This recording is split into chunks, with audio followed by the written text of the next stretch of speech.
সুপ্রিয় দর্শক, আসসালামু আলাইকুম। কেমন আছেন? আশা করি সবাই ভালো আছেন। আমি আজ কথা বলবো, আমরা যখন কোনো ভবনের কাজ শুরু করি, শুরু করার আগে আমরা যখন সাব ঠিকাদার বা মিস্ত্রিকে কাজগুলো বোঝাই দেই বা কাজগুলো স্টার্ট বা শুরু করতে বলি, তার আগে কিছু করণীয় বিষয় রয়েছে মিস্ত্রির সাথে, যা আমরা অনেকে অবগতি না।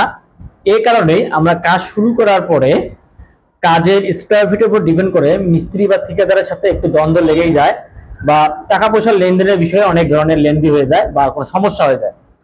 এই সমস্যা দূর করানোর একটাই উপায় হচ্ছে, আপনি যখন কাজ শুরু করবেন তখন ঠিকাদার বা মিস্ত্রির কাছ থেকে তার প্রতি বর্গফিট কত কোটি সে কন্টাকে কাজ করবে সেটা জেনে নেবেন। প্লাস শুধু মুখে বললেই হবে না, এটি 100 টাকা বা 300 টাকার স্ট্যাম্পের মধ্যে উল্লেখ করে নেবেন যে সেই ঠিকাদার বা সাব কন্ট্রাক্টর আপনার কাছ থেকে কত বর্গফিটে বা স্কোয়ার ফিটে কাজটা নিচ্ছে এবং সে কি কি জিনিসগুলো কাজ করবে এবং আপনি কি কি মালামাল বা ম্যাটেরিয়ালস গুলো প্রদান করবেন।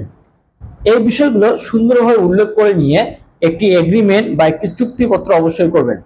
এটি করার কারণ হচ্ছে, সাধারণত আমরা মানুষ মানুষ মাত্রই পরিবর্তনশীল, মরণশীল এবং মানুষের বিপদ আপদ বা অসুবিধা বলে আসে না।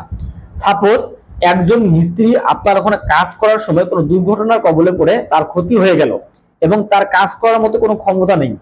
এতে করে সেই মিস্ত্রির ফ্যামিলি বা অন্য কোনো সংগঠন আপনাকে প্রেশার ক্রিয়েট করতে পারে বাড়ির মালিককে, যে মিস্ত্রি যেহেতু আপনাদের কোনো কাজ করেছে, নিশ্চয়ই ওর অনেক টাকা পয়সা এখানে লেনদেন রয়েছে। এতে করে আপনি যতই বলেন না কেন মুখে এটা কাজ হবে না। যখন আপনার এগ্রিমেন্ট বা চুক্তিনামা থাকবে তখন সেটিকে আপনি উপস্থাপন করে নিয়ে সেই মিস্ত্রির সাথে সমাধান করতে পারবেন, অন্যথায় একটা সমস্যা হয়ে যাবে।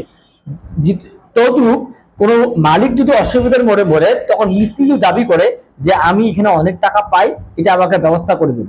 যদি ওই এগ্রিমেন্ট পেপার থাকে তাহলে দুজনের মধ্যে সমঝোতা করে একটা আলোচনা করে একটা ভালো মন্দ ডিসিশন নেওয়া যায়। কিন্তু যদি ওই অঙ্গীকার নামা বা যে চুক্তিপত্রটা আছে এটা যদি না থেকে থাকে, তাহলে সমাধানের কোনো পথ থাকে না, যে কোনো একজন ক্ষতিগ্রস্ত হয়ে যায়।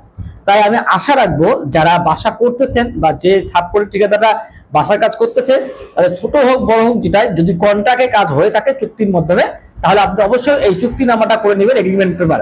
এটি মালিক পক্ষের কাছে আসলটা থাকবে এবং মিস্ত্রি পক্ষ এটি ফটোস্টেট করে বা কপি রেখে দিবে। তাহলে দুজনের কাজ করতে সুবিধা হবে। আশা করি বিষয়টা বুঝতে পেরেছেন। আমি এই ভিডিওটি করার একটাই মাত্র উদ্দেশ্য হচ্ছে, বাড়ির মালিক এবং মিস্ত্রিদের দুজনকে সচেতন করার জন্য।